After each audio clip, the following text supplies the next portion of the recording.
A black CEO, settled in his VIP seat, is brutally forced out of his spot by a racist passenger.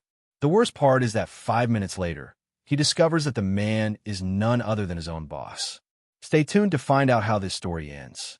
Elijah Carter, a successful CEO of a well-known tech company, was at the airport in the city, surrounded by the typical hustle and bustle that defines frequent travelers. It was a calm morning, but one of those days that felt particularly tense. After a hectic week, Elijah headed to the VIP lounge, an exclusive space where executives like him could relax before boarding their flight to a key meeting with a group of investors.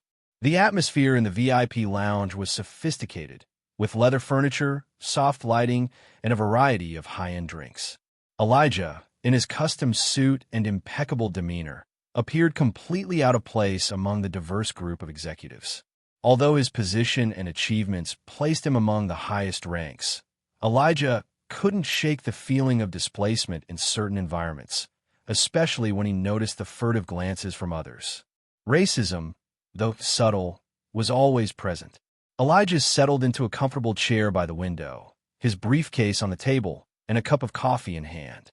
The lounge was relatively quiet, but as he looked around, the tension was palpable. Some of the other passengers eyed him sideways, their quick, dismissive stares, as if he didn't belong in this exclusive space. Taking a deep breath, Elijah tried to push those thoughts aside and focus on the meeting ahead.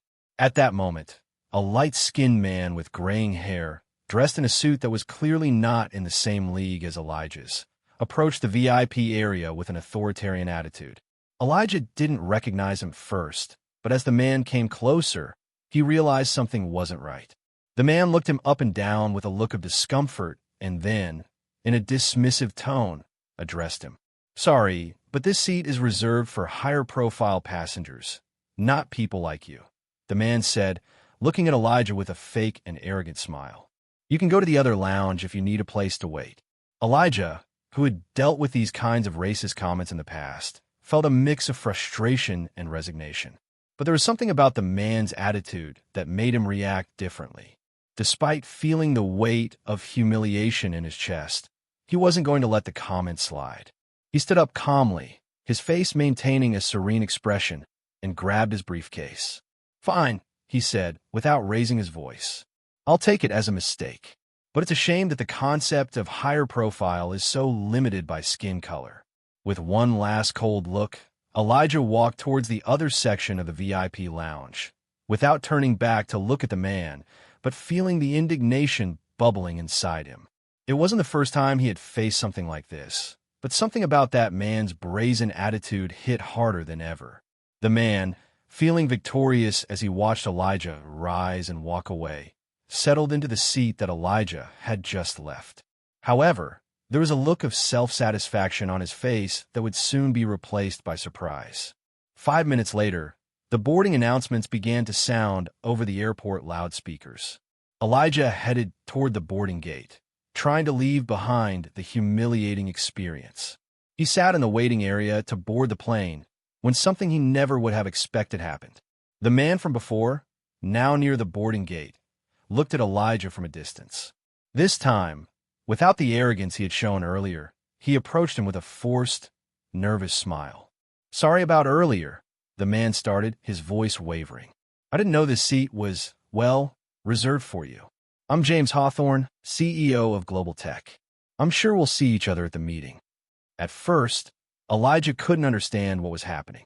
James, the CEO of one of the largest companies in the tech sector, had been the man who humiliated him just a few minutes ago, without knowing that he, Elijah Carter, was the person with whom he was about to have the most important meeting of his career. Surprise and indignation took over him.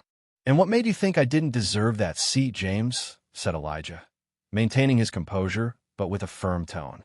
"Because it seems that, based on your attitude, you thought someone like me didn't belong in a place like this." James, now visibly uncomfortable, tried to apologize, but something in Elijah's demeanor stopped him. He knew that words wouldn't be enough to erase what he had done. However, the flight was about to take off, and both men made their way to the plane. As the plane took off, the tension among the passengers was palpable. Elijah, sitting in his seat in business class, watched as James, the CEO, walked towards the first-class cabin, his arrogant posture intact. However, as the minutes passed, the situation took an unexpected turn. Elijah's seat, although in business class, was clearly comfortable and high-end. But what happened next left him speechless. The flight attendant, who had been attending the cabin, approached with a nervous expression. "Mr. Carter, there's a problem," he said, almost whispering. "Mr. Hawthorne, the CEO, is asking for you to be reassigned to another seat." Elijah looked at him, incredulous. The humiliation from the VIP lounge now extended to the very flight where he was about to define the future of his career. He slowly stood up and made his way toward the first-class section, where the flight attendant was waiting alongside James, who looked at him with a mix of superiority and anxiety. "I'm sorry, Elijah, but this seat is for higher-ranking individuals," James said with a fake smile. "I think you should go to the back, to business class, where you truly belong." Elijah, with impressive calm, observed James for a few seconds, feeling the indignation growing within him. But before he could respond, the captain of the plane, who had overheard the conversation, suddenly appeared. "Mr. Hawthorne," said the captain with a firm voice, "this is Mr. Carter. He's here for a reason. I ask that you respect your fellow passenger's seat. And I remind you that racial discrimination has no place on this plane or anywhere." The silence in the cabin was overwhelming. James, visibly embarrassed, was left speechless as the captain stared at him. Elijah, though hurt, maintained his dignity. As he returned to his seat in business class, he realized that the fight for equality wasn't always fought openly and visibly, but he had the power to change the course of things, even in the toughest moments. A few hours later, as the plane landed at its destination, Elijah received a message on his phone. It was an apology from James Hawthorne, but the damage had already been done. Elijah had proven that racism and discrimination had no place, even at the heights of corporate aviation. As he disembarked from the plane, Elijah made it clear that his place didn't depend on his seat or anyone's approval. His talent, dedication, and fight for equality were what truly defined him.